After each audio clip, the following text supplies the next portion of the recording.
Ladies and gentlemen, boys and girls, welcome back to the channel. It is 8:24 a.m. East Coast time, August 10th, Saturday. Hope you're having a great weekend. We have more football. Yes, it's amazing. We have 3 more football games tonight. I'm excited about it. Hopefully you are as well. We're going to get into it. Before we do, it is Saturday, so we usually get a lot more viewership on this channel. On the weekends, people just don't have work, whatever it might be. Welcome to the channel if you're new. Cover daily fantasy sports in the NFL. Finally back. Yay, sound the horn, drop the confetti, whatever you want to do. Woohoo. We got the MLB. Videos already up. WNBA. Videos already up. We're grinding 3 videos a day during this time. One of the busiest times of the year, if not the busiest time of the year right now for content creation on my end. You don't have to worry about any of that. I got you. And then the NBA starts in October. So that's what I'm all about. A couple of housekeeping things. Link down below. There's some free strategy guides. You can check them out. One's based on the football. One's based on the basketball. Covers WNBA and NBA. And then also down below, there is a Discord. There is a couple of places you can chat with a lot of other folks. Hundreds of people are down there. There is, as you see above my head, my daily fantasy course for specific to you viewers who like the NFL. I created a course, 5.5 hours. It has all the things that I use to make my data sheets, how I kind of start my projections out, all that stuff. It's 5.5 hours, bunch of downloadable PDFs, Excel sheets for tracking your bankroll, all there for you. Click the link, check it out, see if it's for you. And then Patreon, also linked down below. That's where I do more exclusive content. There are Patreon packages out for the NFL. You can click that link and figure out what's all there.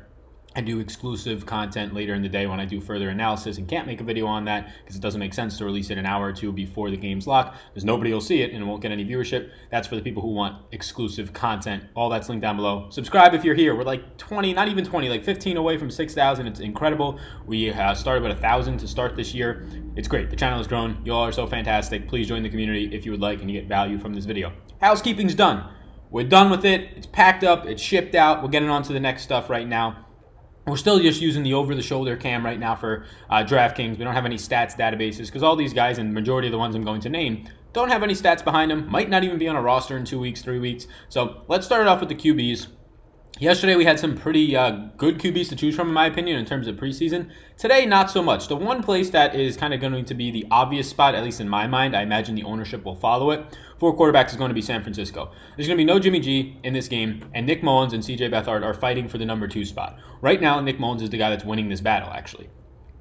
So it's going to be interesting to see who starts this game. I want the guy who comes in second. So Nick Mullins and Beathard are supposed to kind of combine both of them each for around 1.25 each, if not more. They say Spate's going to get some run in this game, but not that much. He might not even see a quarter, which is rare, but he might not even see a quarter. No Jimmy G. So whoever starts, I want less of. Whoever comes in second, I want more of. Pretty obvious reason why they're going to be playing up against a worse defensive matchup. So there's rumors that Beathard's going to be starting this game, because Nick Mullins is currently leading the race for the backup quarterback job. I mean, he took the job away from Beathard in the 9th week last year, week 9 or week 10. He took the job away in a Thursday night game against the Oakland Raiders. They absolutely dominated, and he didn't take he didn't lose his reins since then. Jimmy G coming back, obviously he's not going to be playing the starting role. So what they want to do is they want to put Beathard into the starting lineup. These are the rumors. These are the reports that are coming out of the 49ers camp, to see if Beathard can actually play well against these first-string defenders for a couple of series. If that's the case, I'm going to be all over Nick Mullins for the guy to come in as the backup. Both of these guys had a lot of experience last year. Each played at least 7 weeks, 8 weeks in the NFL, so they each have quality experience against top-end defenses. But if Mullins is going to come in and play a bunch of backup guys, I want that. If Beathard's going to come in and play a bunch of backup guys, and he's also a mobile QB, I want that. So this is where the fantasy points are going to be coming from, in my opinion, the most, is whichever guy comes in second in this game should get extended run, going to be playing a much worse opponent than they ever had in the regular season, and they each have a lot of professional experience. Couple other spots that we can kind of hit on. Nothing crazy that I want to get into, but Mike Glennon against Nathan Peterman is the other type of backup job that's really being dueled out. Nate Peterman, if you remember him on the Bills, just one of the worst quarterbacks of all time. More like interceptions thrown than completions at one point. Just it was disgusting what he was doing. Mike Glennon's going to be the guy who wins this backup job, I would imagine. So he does have experience, made a ton of money with the Bucs and the Bears, whoever it was.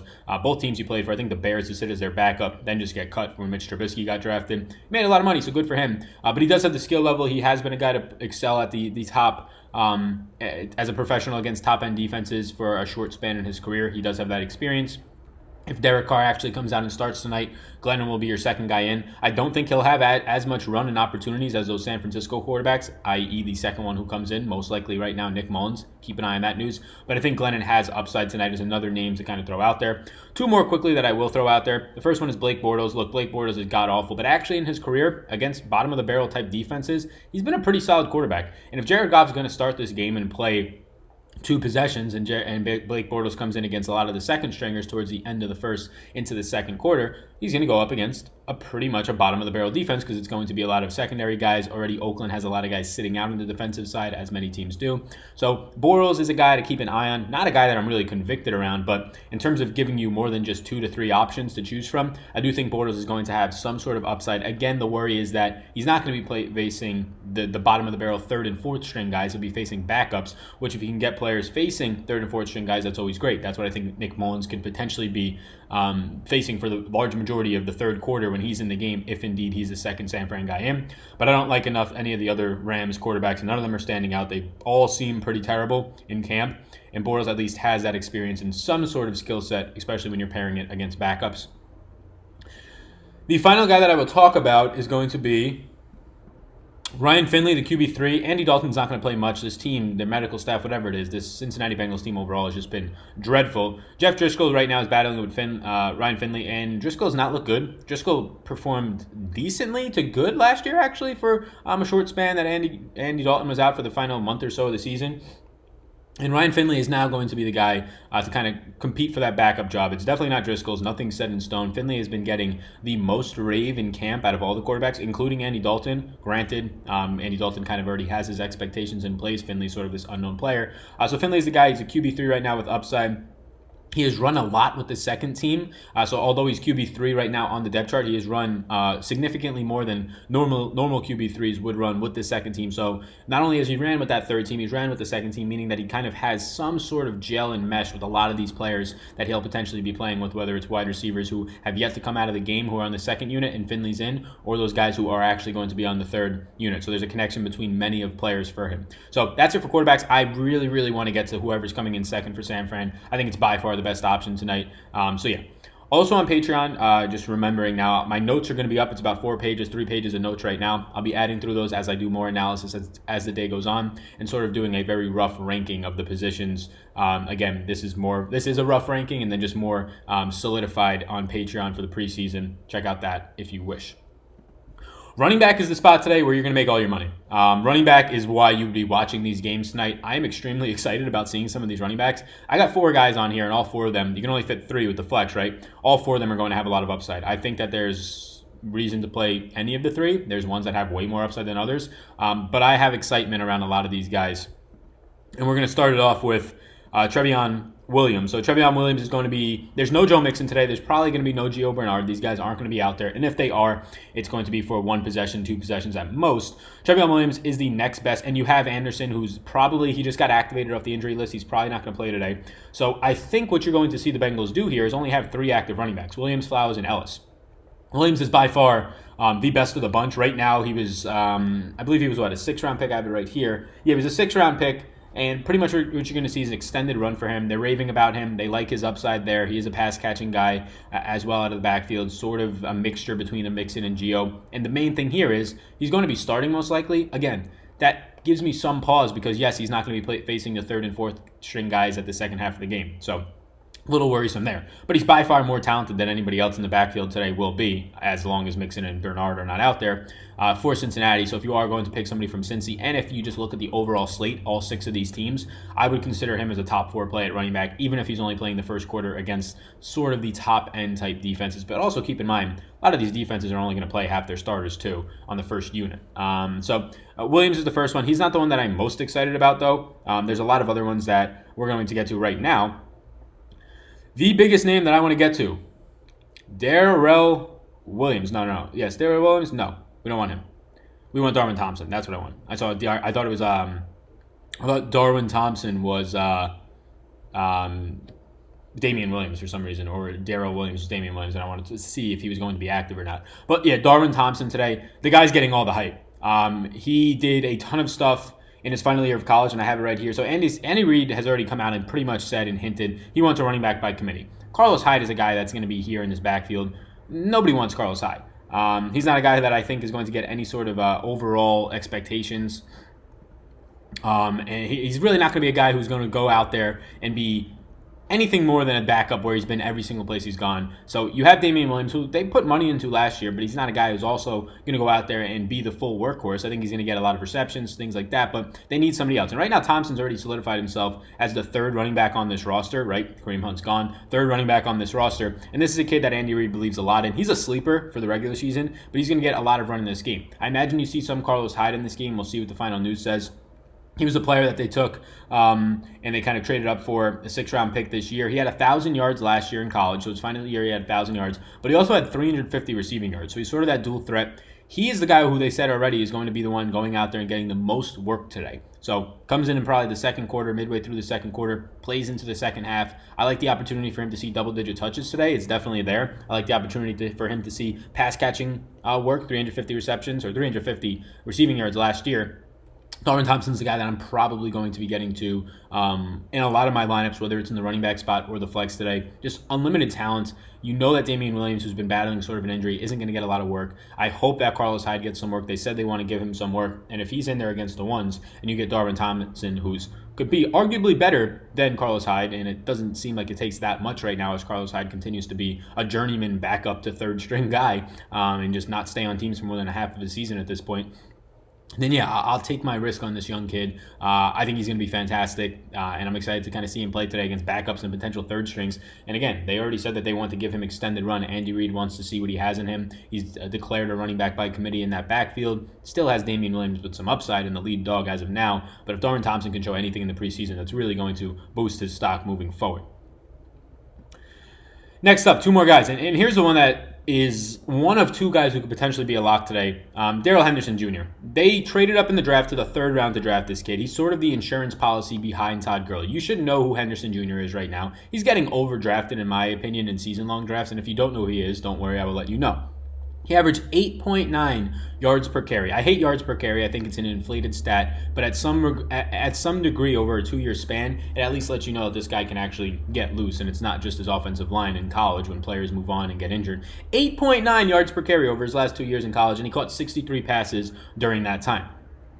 So very versatile back. He has been declared by Sean McVay as a weapon that he wants to get on the field at the exact same time as Todd Gurley. Any week that Todd Gurley goes on the field, his arthritis or whatever it is in his knee can swell up, and he could be out for 3 to 4 to 5 to so many weeks.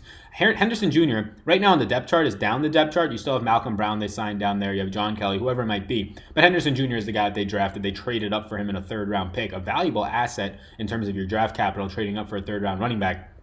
They like the kid. McVay said he was a weapon. I really like the fact that you're going to get to see a lot of Henderson Jr. today. They said that they want to see what they can do with him in different formations. He ran as a wide receiver in the slot in college, as well as in the backfield as a running back. So I like this. It's a versatile guy who, yeah, he might not get as much run as some of these other guys, but again, on this slate, the guys at the bottom of the barrel at the running backs position, nothing stands out. They're all going to kind of split carries. So give me the guy in Darrell Henderson Jr. against backups in primarily the second quarter, some of the first. Maybe he gets some second half touches. Give me all of the upside in the world with that type of guy who's going to be catching passes where other guys won't. So Henderson Jr., a guy who's had a lot of hype around the fantasy industry for season-long reasons. Yes, I think he's going to have probably overhyped tonight, but I'm looking forward to it. The kid seems like he has a lot of talent. And then the last guy, all 4 of these guys are going to be so special. The last guy is Tony Pollard. He has, as of right now, he's been getting all the reps as the number 1 running back with Ezekiel Elliott kind of sitting out and threatening a holdout. Tony Pollard has looked great. You've seen wheel routes he's been catching. You see him burst up the gut and break away and break tackles. He's a shifty running back. In his final year in Memphis, he was used as both a running back and a slot wide receiver, similar to sort of a Tariq Cohen. They've been comparing him to a Tariq Cohen, into a Phillip Lindsay, except with more muscle. So that's good with more bulk to get through the lines of scrimmage. He looks good. He's probably going to be starting this game, I would imagine. And if he's starting this game, it's another situation where, all right, well, he's starting and you have other players on this team that are going to be playing in the 3rd and the 4th quarter, Sal. I want those guys in my week 1. I understand that. I get it. But if you have this guy with this much skill level, going to be going in for the whole first quarter, maybe he doesn't start, maybe he gets the whole second quarter. I like the opportunity that he has in both the passing game and the explosiveness to get you the 30-yard touchdown that you need to win the whole damn thing. I don't see that upside in some of these bottom tier guys. I see you have Freddie Morris. You have Alfred Morris on this. They re-signed him. Not to be the backup, though. Not to be the guy that's going to fill in for Ezekiel Elliott. They already said Tony Pollard is going to get extended run. They said that he's not going to be your normal, if he starts, beat writers, he's not going to be your normal, comes into the game for a quarter, and then he's completely out. He's going to actually get some extended run. And if that means he gets a quarter and a half as the running back on this Cowboys team and has the ability to catch 3 passes during that time for 20 yards, and he's a 5-point floor in the receiving game because that's what he's been doing. He's been going out on a lot of wheel routes, apparently, outside of Dallas camp. I saw a couple of videos of them as well. This guy can burn linebackers. He can break through tackles. Tony Pollard is somebody who I'm very excited about for season-long leagues. I hope Zeke Elliott sits out. Let Zeke sit out for 5 or 6 weeks. Come back at the halfway point, which is a real possibility at this point. If that's the case, I'll take half of a year of Tony Pollard in season long. He looks great. I'm excited to see what he can do. The bottom of the barrel type guys at running back, I don't want today. I want all these outstanding young rookies who are going to potentially see 10 touches. A lot of them, if not all, have pass catching abilities. That's where I want to go. I'm not going to just try and find the backup fullbacks today. I want the upside on this short 3-game slate. So yesterday, we didn't have as much upside at wide receiver. At least in my opinion, there wasn't as much upside at wide receiver. Today, that's not the case. Today at wide receiver, I've listed 11 potential plays. Yeah, 11 potential plays, which is just absolutely ridiculous if you think about it. I have the full notes on the Patreon down below. I'll go through some of the main ones. I don't want to sit here and list off 11 guys and just take up another 20 minutes just on backup wide receivers, right? So Mecole Hardman, he was a top draft option for Kansas City this past year, kind of filling in for the Chris Conley role. Kind of looks like Chris Conley in a way. I think he has the same number, 17. Same type of build, skill set, speed. So Chris Conley 2.0 I wrote down here, but hopefully better. But he's likely not going to play much. He's probably the best overall backup player in terms of, or rookie type player, except for another guy that I'm really high on that we'll talk about. But he's not going to play that much. And compared to running backs where they will potentially get 10 opportunities in their 1 quarter or quarter and a half of play, a wide receiver might see 2 to 3 targets, if that. So I'm not going to be getting too much of Hardman, although he's a name to watch for week 2 and week 3 for sure. Marcus Kemp also on Kansas City. We can go to the Kansas City guys. So Marcus Kemp's been on the team. He only had about 36 offensive snaps last year. He ranked 3rd in the overall special teams tackles. And it was thought coming in that, okay, he's probably going to lose his role to some of these younger rookies. But like a Dietrich or Dietrich. But it seems like that Marcus Kemp has actually been performing. He's a guy who's on the bubble watch in terms of getting a starting wide receiver job. He'll probably still make the team due to his special teams abilities. He'll probably be the top 2 special teams guy for them, so that helps him as being a wide receiver. But he's taken a step forward in his offensive game. He'll probably be a guy who comes in the 3rd quarter and faces the backups. He's a name to monitor. And then lastly, Jody Forston. He is a guy who is going to be on the bubble right now. He's kind of listed as the...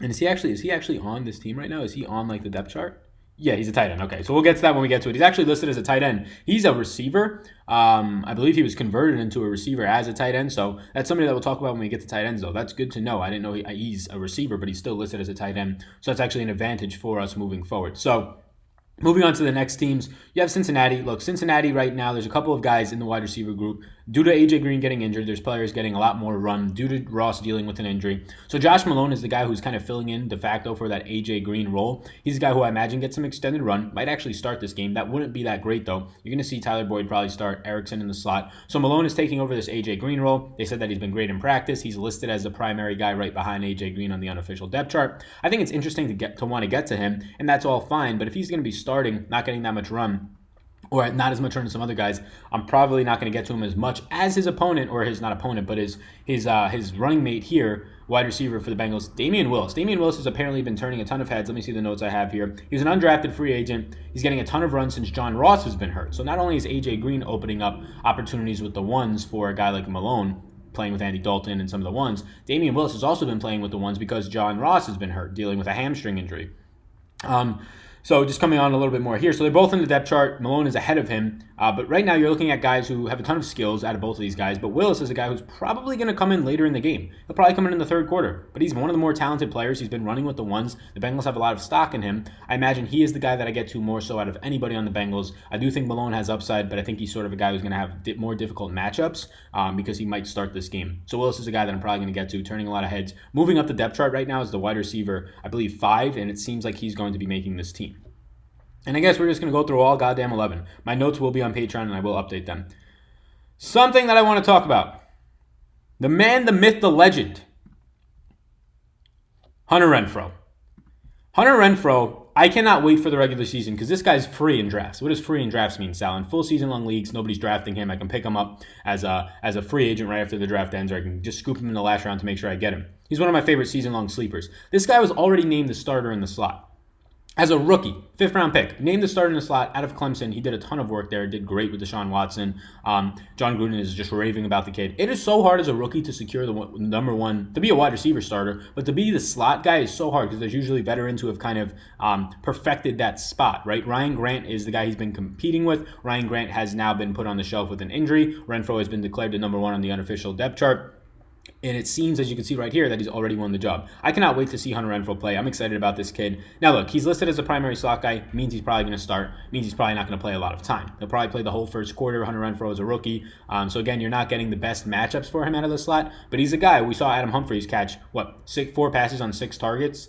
He's a guy who can do something like that and become a PPR machine this season. He can do that in this game, catch 3 or 4 passes. So I do have interest in Renfrow. Again, if he's the guy starting on week 1 of a preseason, not as much opportunity there. So do not have as much interest in him as other guys like Willis that we just talked about, as guys like some of the Kansas City guys that we were talking about. But I am just excited and want to point him out for week 2, definitely week 3 of the preseason. He's probably going to be a fantasy darling, if not right now. So that's all that I'm really interested in Oakland in terms of wide receivers. In Oakland, there's not much I have interest in today. The running back, Josh Jacobs is great. He's not going to play a ton. The wide receivers, yes, Hunter Renfrow, I think, is going to be great. He's also not going to play a ton. The wide receiver pool is really deep here. You have Dwayne Harris, who's probably going to make the team just because of his return abilities, but also decent on offense. I think that Marcel Aikman is another decent option. There'll be no Brown in this game. There'll be no Grant. So J.J. Nelson, Chiro Williams, and Hunter Renfrow are probably going to start. Aikman's probably going to come in right after that. And Aikman, we saw last year, he was a touchdown machine. He was playing well towards the end of the year, toe-tapping touchdowns in the back of the end zone. He's a guy that has a connection if he's still in the game with Derek Carr, but can also get open, especially in the red zone like we've seen. So big receiver. I do think Aikman is interesting, but another guy who's not going to be that late dart throw that you're going to take. For the Rams, there's a couple of players that I do like. The Rams wide receiver corps is kind of solidified, right? You have the big 3 guys. You have JoJo Nathan, who's been getting a lot of hype, and then you have Josh Reynolds. That's 5 guys. Most teams will take 6 top 7 wide receivers for their depth chart cuts. So Cooks, Woods, Kupp, and Reynolds are definitely going to make the team. JoJo Natson has been a guy that they've been raving about. He seems like he's going to make the team. So it's going to come down probably between Hodge and a guy named Mike Thomas. So let me get Mike Thomas up here. So he's currently 6 on this depth chart ahead of Hodge, so right on the bubble watch, and he's fighting for a spot. He's going to be one of the few wide receivers that the Rams actually put out there today. I don't know if Kupp will suit up. I doubt Brandon Cooks will suit up. So he's going to be a guy in the second half who has upside, has a skill set, right? Any of these guys on the bubble means that they have skills. They're not totally terrible. He's ranked number 6 on the depth chart, but he's going to be playing against terrible opponents. So again, Mike Thomas is the guy who in the second half is going to be sort of a quiet name that not a lot of people are probably going to own today. Again, it's one of these dart throws at wide receiver. They're not going to have as much opportunities at wide receiver. It really comes down to who catches a touchdown. I think he's going to have the ability with his skill set to kind of leverage leverage the field in DFS since he'll be low owned, but also leverage his skill set against worse opponents. So that's where I'm at there. We'll quickly look here at the final 3 wide receivers, and then we'll get to tight ends. So not much here that I really want to talk about. I will talk about Jovei Johnson. He is for Dallas right now. Apparently, he's been doing really well. He has been working the most right now with a Dak Prescott in practices, which is good to see. He's, again, though, similar to this situation that we just see in LA, there's not much room for wide receiver depth outside of the main guys. The Dallas Cowboys wide receivers are already kind of solidified. You have Amari Cooper. You have Michael Gallup, who they're big on. You traded for Randall Cobb. Tavon Austin, they're big on. Noah Brown is probably not going to play. He's not going to play. He's already listed out. So Noah Brown is another guy in this depth chart. That's 5 guys right there. Again, teams will take 6 top 7 wide receivers. So the last 5 guys on the depth chart are battling for really probably one spot. Johnson's the guy who seems like he's the most talented. He's been working the most with the ones when he does have opportunities with Dak. Really, none of these other guys have been. So if you're going to take a late round flyer on a guy who, or not a late round flyer, but a late game entry type of guy who's going to come in the 3rd and 4th quarter, I would go with Johnson. The only issue is a lot of these guys on Dallas, the backup quarterbacks, are just dreadful. So actually trying to rely on them to score is going to be difficult. But he's the guy from Dallas I'd go to. San Fran, you know how much I like the quarterbacks here already, which is going to mean that I'm going to like a decent amount of these wide receivers. Now, Pettis and Goodwin, I'm not sure they play today. Definitely not Goodwin. Probably not Pettis. But guys that I'm looking at in terms of having a lot of interest, one, Jordan Matthews. He was great in OTAs with Jimmy G and some of the backups, Mullins. But now he's had a terrible camp. He's still a guy who can score from anywhere in the field. He's a veteran. He's still fighting for a roster spot. So I do like Jordan Matthews quite a bit today. And again, I like whoever's coming in second. If it's Nick Mullins coming in second, that actually bodes a lot better for Jordan Matthews because he'll probably be in the game for the majority of the time that Mullins is in the game. Another guy that I think is going to be really interesting come in the games. He's going to come into the game with that number 2 quarterback in, again, probably Mullins, is Kendrick Bourne. Bourne was running a lot of snaps out of the slot in the regular season last year. This is not no pushover type player. Now, Trent Taylor took over that slot role and he was performing really well. They kind of picked up some other players in Samuel. Matthews is there with a 1-year deal, might not make the team. But Bourne is a guy that I think I'm looking towards. I like the most out of all these teams. I like the quarterbacks the most on San Fran and the wide receivers. I think Jordan Matthews is a veteran who can get open and kind of beat second and third string guys pretty easily with a decent quarterback. That's a big part of it. With a decent quarterback and probably Nick Mullins, the best backup on the slate, I would say. Which doesn't make it that hard when Blake Bortles is really your only competition. Maybe Mike Glennon might be the best backup, but still a guy who's had a lot of experience recently starting in the NFL. And then I think Kendrick Bourne, a guy who has experience running routes all season long last year against number 1 defenses, especially in their division, whether they were playing Seattle, it doesn't really matter. Number 1 defenses, just NFL number 1s, and also really good, talented overall defenses. He was running like 70% of the routes, 70% of the snaps he was on the field for. So I think he can do his way against third and fourth strings. You're not going to get the big plays from him. You'll have to catch a red zone target or a couple of short passes, but it's still there. Similar things can be said about James Jr. James Jr. last year also played not as much snaps as Bourne, but he was on the field in some games for upwards of 30 to 40% of the snaps. So interested in him as well. So really it's going to come down to Bourne and Jordan Matthews. If not both, I'm probably not going to take both. I'll pick one of them. Matthews is a guy who does have that rapport with some of the ones, veteran, but so is Bourne. So Bourne probably goes under the radar, plays later into the game against worse defenses. I do like that option. That's where I'm at with wide receivers. We ended up going through all of them. Let's quickly touch on tight ends because there's not much. First guy, tight end, John Lovett, KC. John Lovett was a goddamn quarterback, and they're changing him into a tight end / running back. I would call that a fullback, but I guess it's just a tight end / running back. So he's been good. He's been able to catch. They said that he's decent there, but he's just not physical enough yet. Like, he can't block guys, which is not great. So getting on the field might be an issue, but if you're going to test out this hybrid quarterback turned running back / tight end, you do it in the preseason week 1 game. Again, the tight ends on this slate, I'm not expecting much from any of them. You can honestly probably put a starting tight end in from the Rams, maybe Higbee, and just hope for 2 catches for like 10 yards because that might be enough tonight unless one of these random guys gets into the end zone. A guy I will tell you about, he's not playing tonight, but you better keep an eye on him, not only for just fantasy preseason, but the regular season as well. Right here. Top of the board, Darren Waller. This guy's been getting all the hype. He's not going to play tonight, though. He's getting all the hype. The offensive coordinator was asked by Matthew Berry, very famous, 1 million followers he's approaching on Twitter. ESPN analyst. He does the show for ESPN on the Sundays. He has this podcast. He said that the sleeper on our entire team this year is going to be Darren Waller. I would say it's probably Hunter Renfrow, but Darren Waller, that's some pretty high praise. He's not going to play. He's getting a ton of hype in the preseason. Keep an eye on him for week 2 and week 3 of the preseason. I think that's probably somewhere that we can take advantage of. For the Cowboys, another guy to keep an eye on is Dalton Schultz. Jason Witten might come and play a quarter, right? He's been out. He wants to go out there. He's going to play a quarter at most, maybe only 1 drive. Blake Jarwin was fantastic towards the end of last season, like catching 3 touchdown games type of stuff, 100-plus yards as a tight end. He looked great. He's going to be playing in this game for a little while as well. So there's going to be interest in Blake Jarwin and Dalton Schultz. Schultz is a guy who is probably going to make the team. They let go of Rico Gathers. The Cowboys usually like to run a lot of, and a lot of teams do, 3 tight ends on your roster. So Schultz is a guy who can catch, again, like 3 passes. He'll be in during the 3rd and 4th quarter here with some upside. But again, it's a situation where tight end in preseason is, do you want to play the guy who's going to play on 1 to 2 drives and hope he scores the touchdown? Like Chris Godwin yesterday, played on like 1 or 2 drives and scored the 1 6-yard touchdown for the Bucs. Do you want to play that guy who you know is going to have an actual opportunity to catch the ball? Or do you want to play the guys who will play maybe a quarter, but there's a great chance they don't even come off the line from blocking? So tight ends is really a dart throw. Those are the kind of the backup type sleeper guys that I will mention. I do want to actually mention Fortson too. So Jody Fortson is a tight end who's been changed to a wide receiver now, and he's getting a lot of hype in camp. Emails always come up.